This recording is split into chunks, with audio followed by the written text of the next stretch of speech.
बहुत पुराने जमाने की बात है। एक ऐसा बच्चा पैदा हुआ जिसके हिस्से में दौलत, सहारा या पहचान नहीं आई। सिर्फ एक नरम और रहम से भरा दिल आया। उस बच्चे का नाम था आयान। आयान जब इस दुनिया में आया तो उसकी आंखों ने सबसे पहले जो खालीपन देखा वही उसकी तकदीर बन गया।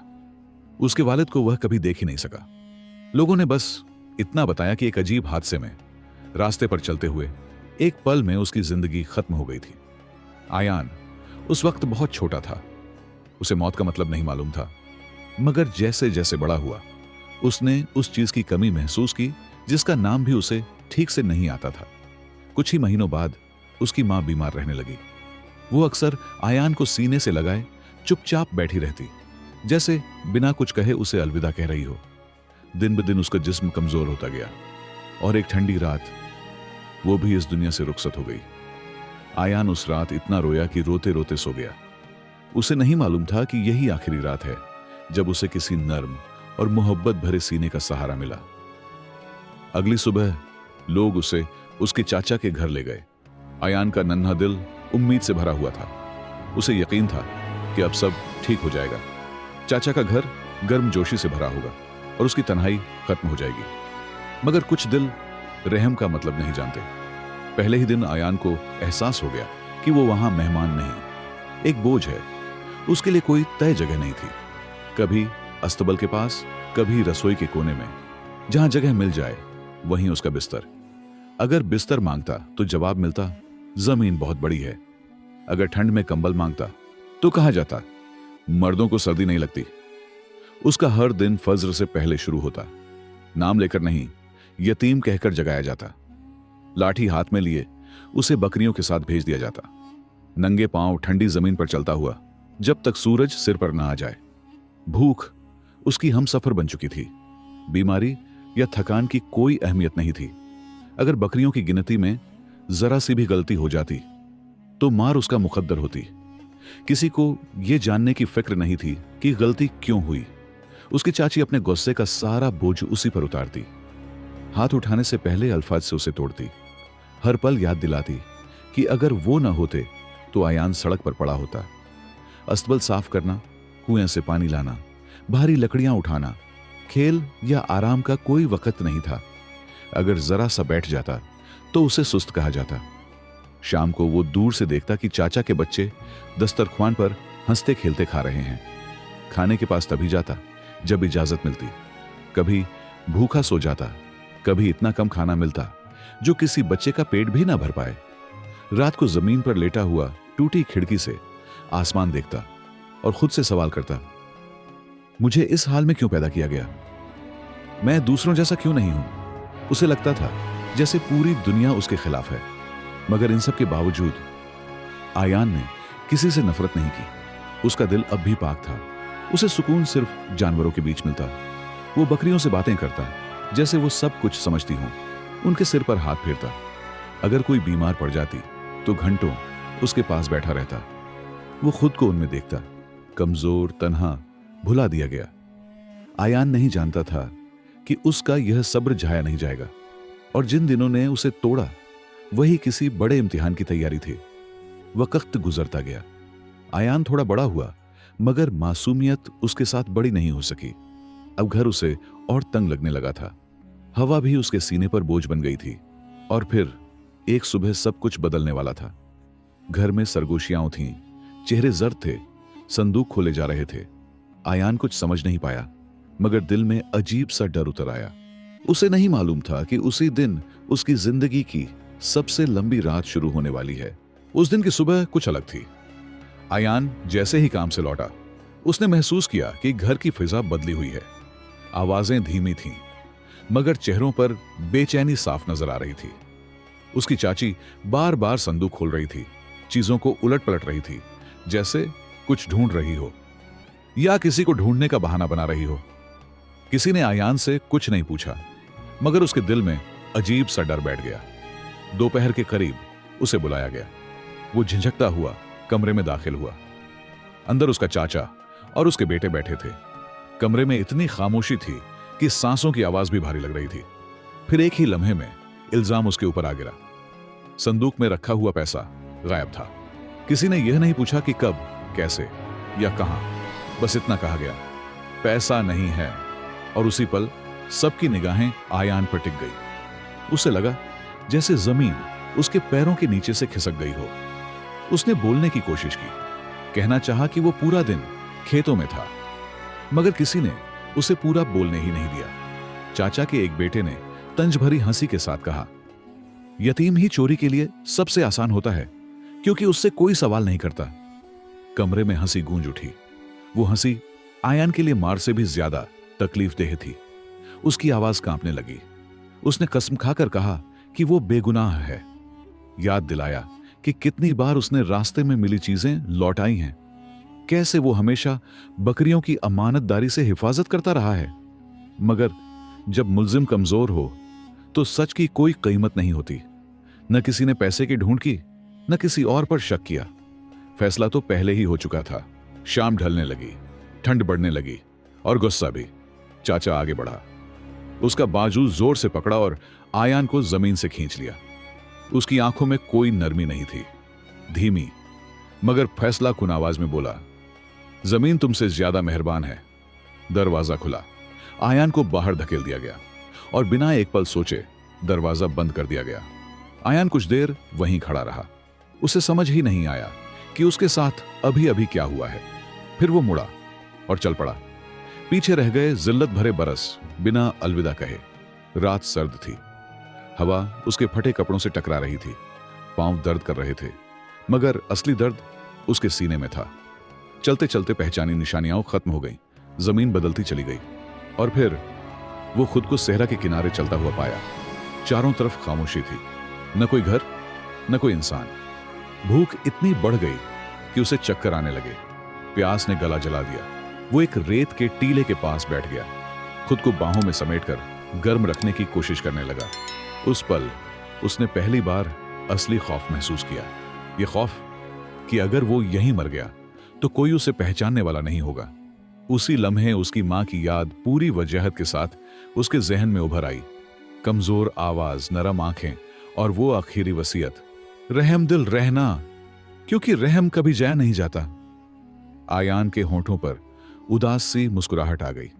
उसने खुद से पूछा, जब दुनिया मुझ पर इतनी सख्त है तो मैं कैसे रहमदिल बनूं? मगर फिर उसने उन अल्फाज को डूबते इंसान की तरह थाम लिया। वो उठ खड़ा हुआ, थकान के बावजूद। अपने दिल से कहा, मैं हार नहीं मानूंगा, और आहिस्ता आहिस्ता सेहरा की गहराइयों में चलता गया।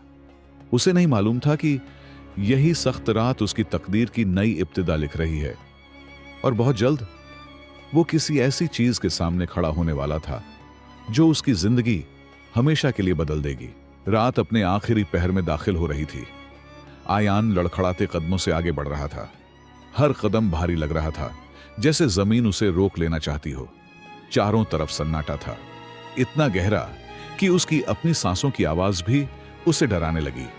अचानक उस खामोशी को एक अजीब सी आवाज ने चीर दिया। एक गहरी कराह, ऐसी आवाज जो दर्द से भरी थी और जिसे आयान ने पहले कभी नहीं सुना था। वो वहीं रुक गया। उसके जिस्म में एक सिहरन दौड़ गई। दिल जोर जोर से धड़कने लगा। आवाज चट्टानों के दरमियान से आ रही थी, कमजोर मगर खौफनाक। आयान ने इधर उधर देखा। भागने का कोई रास्ता नहीं था। उसने खुद को समझाने की कोशिश की, शायद वहम है, मगर तभी वो आवाज फिर आई, इस बार और करीब। आयान ने कांपते हाथों से अपनी लाठी कसकर पकड़ ली। हर कदम सोच समझकर आगे बढ़ाने लगा। चांद बादलों से निकल रहा था और धीरे धीरे चट्टानों की सूरत साफ होने लगी। तभी उसकी नजर जमीन पर पड़े एक बहुत बड़े जिस्म पर पड़ी। वो कदम पीछे हट गया। जैसे ही उसने ध्यान से देखा, उसकी आंखें डर से फैल गईं। वो एक शेर था, जख्मी। उसका जिस्म खून से लथपथ था और उसकी रान में एक तीर धंसा हुआ था। आयान का दिल बैठ गया। उसने कभी शेर को इतने पास से नहीं देखा था, और अब यह शेर दर्द और गुस्से से भरा हुआ उसके सामने पड़ा था। शेर ने हल्की सी दहाड़ मारी, मगर वो दहाड़ भी जमीन को कांपाने के लिए काफी थी। आयान ने पीछे हटने की कोशिश की। भागने का ख्याल जहन में बिजली की तरह कौंधा, मगर उसी पल उसकी नजर शेर की आंखों से मिली और कुछ अजीब सा हुआ। उन आंखों में दरिंदगी नहीं थी, वहां दर्द था, गहरा, बेइंतहा दर्द, ऐसा दर्द जो अयान ने खुद अपनी जिंदगी में बरसों झेला था। तन्हाई, कमजोरी, बेबस होना। उसी लम्हे उसे अपनी मां की आवाज फिर सुनाई दी, रहम दिल रहना। अयान के अंदर एक भयानक जंग शुरू हो गई। डर कह रहा था, भाग जा, यही बचने का वक्त है। अकल चिल्ला रही थी, ये पागलपन है। मगर दिल कुछ और कह रहा था। वो आहिस्ता आहिस्ता एक कदम आगे बढ़ा, फिर दूसरा। उसने अपने हाथ ऊपर उठा दिए ताकि शेर समझ सके कि वो निहत्था है। शेर थकी हुई आंखों से उसे देख रहा था, कभी कभार दहाड़ता, मगर उठने की ताकत उसमें नहीं थी। आयान इतना करीब पहुंच गया कि उसके माथे से पसीना टपकने लगा। हालांकि रात सर्द थी। उसने कांपते हाथ से तीर की तरफ बढ़ाया, एक पल को रुका, सांस रोकी और फिर पूरी ताकत से तीर खींच लिया। शेर ने जोरदार दहाड़ मारी, चट्टानें गूंज उठी। आयान डर के मारे जमीन पर गिर पड़ा। उसे यकीन था कि अब उसकी मौत तय है, मगर कुछ नहीं हुआ। शेर न उठा, न हमला किया। आयान ने हिम्मत जुटाई, धीरे धीरे खड़ा हुआ। शेर के जख्म से खून बह रहा था। आयान ने अपने फटे कपड़ों का एक टुकड़ा फाड़ा और कांपते हाथों से उस जख्म पर बांध दिया, बिल्कुल वैसे ही जैसे वो बीमार बकरियों का इलाज किया करता था। फिर उसने अपनी छोटी सी मश्क निकाली और शेर को थोड़ा सा पानी पिलाया। शेर ने गहरी सांस ली और आहिस्ता आहिस्ता शांत हो गया। उसने अपना सिर जमीन पर रख दिया और आंखें बंद कर लीं, जैसे दर्द के बाद उसे सुकून मिल गया हो। आयान कुछ पल वहीं बैठा रहा। दिल अब भी तेज धड़क रहा था। जब उसे लगा कि फिलहाल खतरा टल गया है, तो वो पीछे हटने लगा। एक कदम, फिर दूसरा, बिना शेर को पीठ दिखाए। फिर अचानक मुड़ा और चट्टानों के दरमियान दौड़ पड़ा। काफी दूर जाकर वो रुका, पीछे देखा। अंधेरे के सिवा कुछ नहीं था। वो जमीन पर बैठ गया। उसके दिल में डर भी था और एक अजीब सी राहत भी। आयान नहीं जानता था कि इस रात उसने अपनी किस्मत को छू लिया है, और ये कि जिस शेर पर उसने रहम किया है, वो एक दिन उसकी ढाल बनने वाला है। मगर अभी कहानी खत्म नहीं हुई थी। ये तो बस एक नए सफर की शुरुआत थी। उस रात के बाद आयान को नींद आसानी से नहीं आई। हर बार जब आंख बंद करता, शेर की दहाड़ उसके कानों में गूंजने लगती। उसे यकीन नहीं होता था कि वो अब भी जिंदा है। सुबह की पहली रोशनी के साथ वो उठ खड़ा हुआ। शरीर थका हुआ था, मगर दिल में अजीब सी हलचल थी। वो उसी जगह की तरफ लौटा जहां उसने जख्मी शेर को छोड़ा था।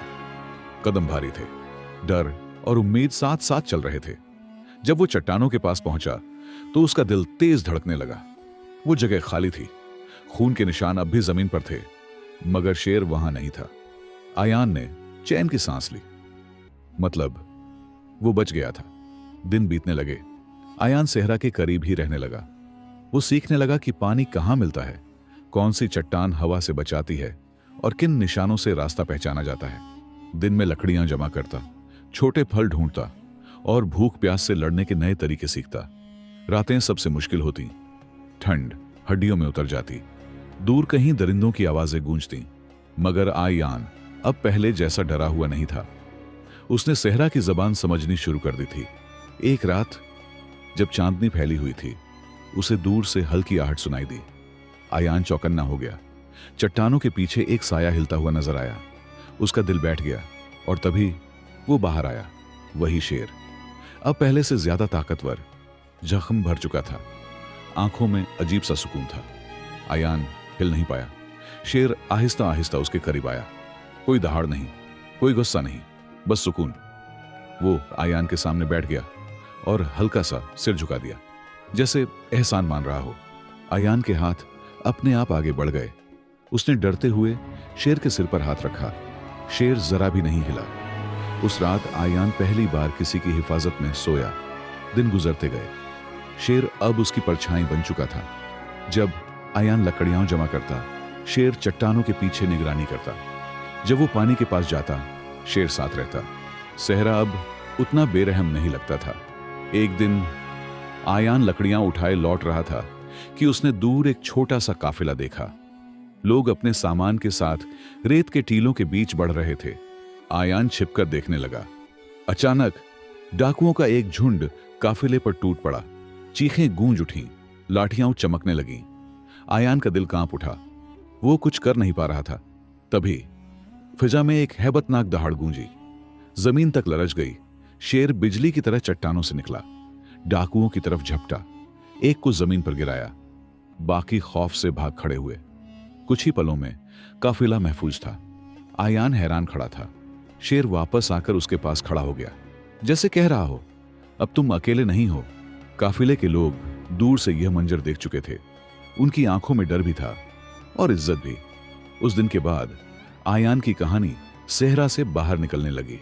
लोग कहते, एक लड़का है जो शेर के साथ चलता है। आयान को न शोहरत चाहिए थी न तारीफ। उसके लिए बस एक बात मायने रखती थी, उसकी मां की वसीयत और वो रहम जो अब उसकी ताकत बन चुका था। मगर आयान नहीं जानता था कि ये किस्सा अब उसके पुराने गांव तक पहुंच चुका है और बहुत जल्द उसका सामना अपने बीते कल से होने वाला है। दिन ढल रहा था। आयान चट्टानों के करीब इलाके का जायजा ले रहा था कि अचानक उसे कुछ जानी पहचानी आवाजें सुनाई दी। वो रुका, ध्यान से देखा। रेत के रास्ते पर कुछ लोग खड़े थे।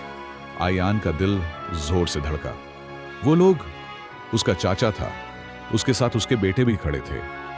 वक्त जैसे थम गया। जिस लड़के को उन्होंने कमजोर समझकर निकाल दिया था, आज वही सीधा खड़ा था। उसके पहलू में शेर सुकून से बैठा था, पूरी चौकसी के साथ। शेर ने कोई हरकत नहीं की, मगर उसकी मौजूदगी ही खामोश चेतावनी थी। चाचा आगे बढ़ा। उसके कदम भारी थे, हाथ कांप रहा था।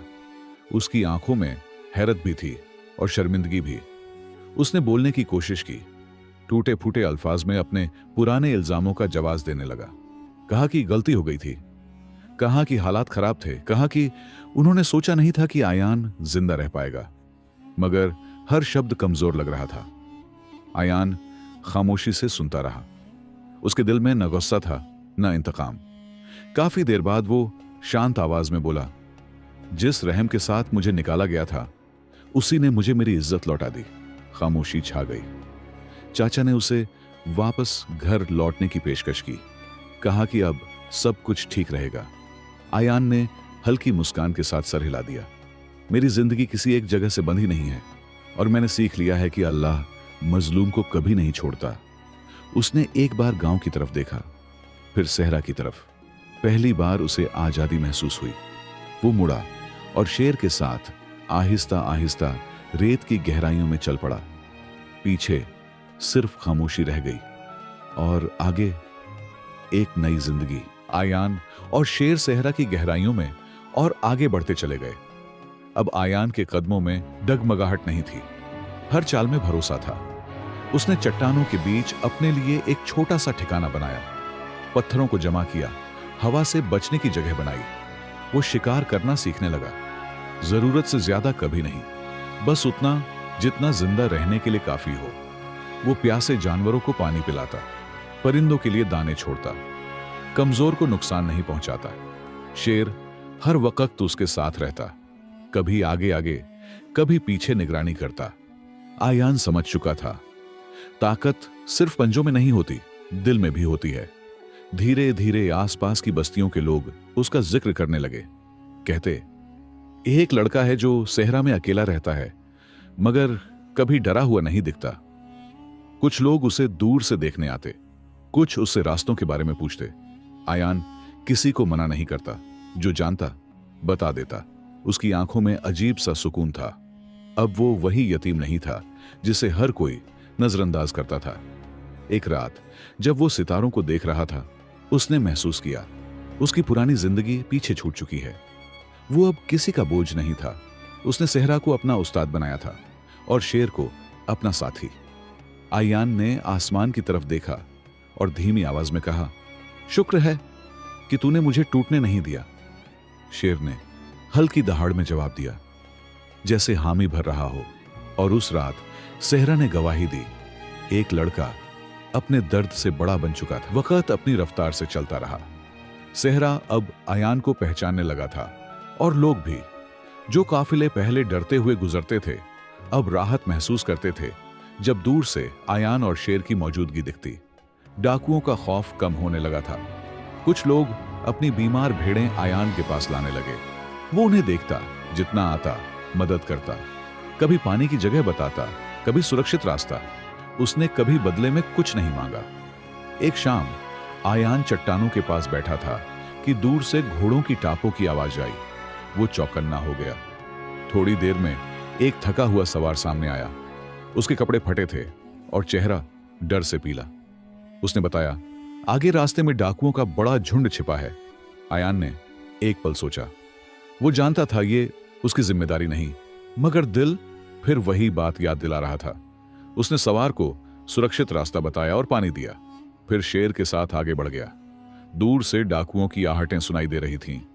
शेर ने धीमी दहाड़ भरी। डाकू अंधेरे में ही पीछे हट गए, बिना लड़े। उस रात कई जानें बच गईं। सुबह होते ही ये बात फैल गई। अब लोग आयान को सिर्फ शेर वाला लड़का नहीं कहते थे, वो कहते, वो लड़का जिसका दिल मजबूत है। आयान ये सब सुनकर खामोश रहता। वो जानता था नाम और शोहरत आती जाती चीजें हैं, असली चीज वो सुकून था जो उसे मिल रहा था। उसने पहली बार खुद को कीमती महसूस किया, न किसी की वजह से न किसी डर से, बस इसलिए कि वो सही काम कर रहा था। शेर उसके पास आकर बैठ गया। आयान ने उसके सिर पर हाथ रखा और महसूस किया उसकी जिंदगी अब किसी और मोड़ पर है, एक ऐसा मोड़ जहां से पीछे जाना मुमकिन नहीं था। आयान की मौजूदगी अब सहरा के लिए अजनबी नहीं रही थी। जो लोग पहले उस रास्ते से बचकर निकलते थे, अब जानबूझकर उधर से गुजरने लगे। उन्हें भरोसा था, जहां आयान है वहां जुल्म नहीं पनपता। एक दिन दूर की बस्ती से कुछ बुजुर्ग उसके पास आए। उनकी आंखों में थकान थी और आवाज में लाचारी।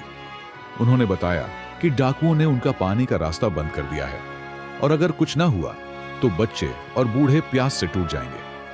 आयान ने कोई बड़ा वादा नहीं किया, बस इतना कहा, मैं देखता हूं। उस रात वो और शेर चुपचाप उस इलाके की तरफ बढ़े। हवा में तनाव घुला हुआ था। दूर से आग की हल्की रोशनी दिखी। डाकू वहीं डेरा डाले बैठे थे। आयान ने शेर की तरफ देखा। शेर की आंखों में पूरी समझ थी। आयान ने पत्थरों के बीच से जानवरों की आवाजें निकालनी शुरू की। शेर ने दहाड़ को और गहरा बना दिया। अंधेरे में डाकुओं को लगा कि पूरा इलाका दरिंदों से घिर गया है। खौफ फैल गया। कुछ भागे, कुछ अपना सामान छोड़ गए। बिना एक भी खून बहाए रास्ता खाली हो गया। सुबह होते ही पानी फिर बहने लगा। बस्ती में खुशी फैल गई। लोग आयान के पास आए, दुआएं दी। किसी ने उसके माथे को चूमा। आयान ने सबको रोक दिया। ये मेरा नहीं, रहम का काम है। उसी दिन आयान को एहसास हुआ वो अब सिर्फ अपनी जिंदगी नहीं जी रहा, उसकी मौजूदगी दूसरों के लिए उम्मीद बन चुकी थी। रात को वो चट्टान पर बैठा सितारों को देख रहा था। शेर उसके पास बैठा था। आयान ने धीमे से कहा, शायद यही वजह थी कि मुझे सब सहना पड़ा। शेर ने हल्की सी आवाज निकाली, जैसे कह रहा हो, हर दर्द किसी मकसद के लिए होता है। और आयान समझ गया, उसका सफर अब आधे से आगे बढ़ चुका है। अभी और इम्तिहान बाकी हैं। सहरा में आयान का नाम अब सिर्फ हिम्मत की नहीं, इंसाफ की पहचान बन चुका था। दूर दूर से लोग उसके पास आने लगे, कभी सलाह के लिए, कभी मदद के लिए। आयान हर किसी को एक ही बात कहता, डर को दिल पर हावी मत होने दो। मगर हर कहानी एक दिन अपने सबसे बड़े इम्तिहान की तरफ बढ़ती है। एक सुबह एक घायल नौजवान उसके ठिकाने तक पहुंचा। उसकी सांसें तेज थीं, आंखों में घबराहट थी। उसने बताया, एक बड़ा काफिला डाकुओं के जाल में फंस गया है और इस बार डाकू पहले से ज्यादा हथियारबंद हैं। आयान जानता था यह आसान नहीं होगा। वो पल भर को चुप रहा, फिर शेर की तरफ देखा। शेर खड़ा हो गया, कोई दहाड़ नहीं, बस तैयारी। आयान और शेर रेत के रास्तों पर तेजी से बढ़ने लगे। दूर से लड़ाई की आवाजें सुनाई देने लगीं। आयान ने चट्टानों के बीच से खुद को छुपाया। उसने देखा डाकू काफिले को घेर चुके हैं। आयान ने शेर को इशारा किया। शेर ने एक ऐसी दहाड़ भरी जिसने पूरा इलाका दहला दिया। अंधेरे और धूल में डाकुओं की हिम्मत टूट गई। कुछ गिरे, कुछ भागे, काफिला बच गया। मगर इस बार आयान थक चुका था। उसके कंधे पर हल्की चोट आई थी। शेर उसके पास आकर खड़ा हो गया, जैसे ढाल बन गया हो। काफिले वालों की आंखों में आंसू थे। वो समझ चुके थे ये कोई मामूली लड़का नहीं। आयान ने अपने कंधे की चोट को देखा और मुस्कुराया। उसे दर्द नहीं, सुकून महसूस हो रहा था। उस रात वो देर तक सेहरा में बैठा रहा और पहली बार उसने सोचा शायद उसका सफर अब खत्म होने वाला है। मगर हकीकत यह थी, अभी एक आखिरी अध्याय बाकी था, एक ऐसा अध्याय जो उसकी कहानी को हमेशा के लिए अमर बना देगा। सुबह की रोशनी धीरे धीरे सेहरा पर फैल रही थी। आयान चट्टान के पास बैठा था। उसका कंधा अब भी दुख रहा था, मगर चेहरा शांत था। शेर उसके पास बैठा हुआ सूरज की तरफ देख रहा था। उस दिन आयान ने महसूस किया, अब लोग उसे ढूंढते नहीं, उस पर भरोसा करते हैं। दूर दूर से काफिले आते, रास्तों के बारे में पूछते, पानी और अमन की दुआ करते। आयान ने कभी अपने लिए कुछ नहीं मांगा, उसने बस रास्ते दिखाए। वो जान चुका था, असली ताकत राज करने में नहीं, हिफाजत करने में होती है। एक दिन एक बूढ़ा आदमी उसके पास आया। उसने कहा, बेटा, तू चाहे तो किसी बस्ती का सरदार बन सकता है। आयान मुस्कुराया। उसने सेहरा की तरफ देखा, फिर शेर की आंखों में। मैं सरदार नहीं बनना चाहता, वो बोला, मुझे बस रहम को जिंदा रखना है। उस रात आयान देर तक जागता रहा। उसे अपनी मां की आवाज फिर सुनाई दी, रहम कभी जाया नहीं जाता। उसने आंखें बंद की। अब उसे कोई डर नहीं था। वो जान चुका था, जिस बच्चे को दुनिया ने ठुकराया, उसे खुदा ने रास्ता दिखाया। शेर उठ खड़ा हुआ। उसने हल्की सी दहाड़ भरी, जैसे ऐलान कर रहा हो, यह इंसान मेरी जिम्मेदारी है। सुबह होते ही आयान और शेर सेहरा के रास्तों पर फिर चल पड़े। कोई मंजिल तय नहीं थी, मगर अब आयान खोया हुआ नहीं था। वो जानता था, उसकी कहानी लोगों के दिलों में जिंदा रहेगी। एक यतीम लड़का जिसके पास कुछ नहीं था सिवाय एक रहमदिल दिल के, और वही उसकी सबसे बड़ी ताकत बन गया। कहानी खत्म नहीं हुई, कहानी मुकम्मल हो गई। अगर आपको इस तरह की कहानियां दिल को छू जाती हैं तो वीडियो को लाइक करें और ऐसी ही कहानियों के लिए चैनल को सब्सक्राइब जरूर करें।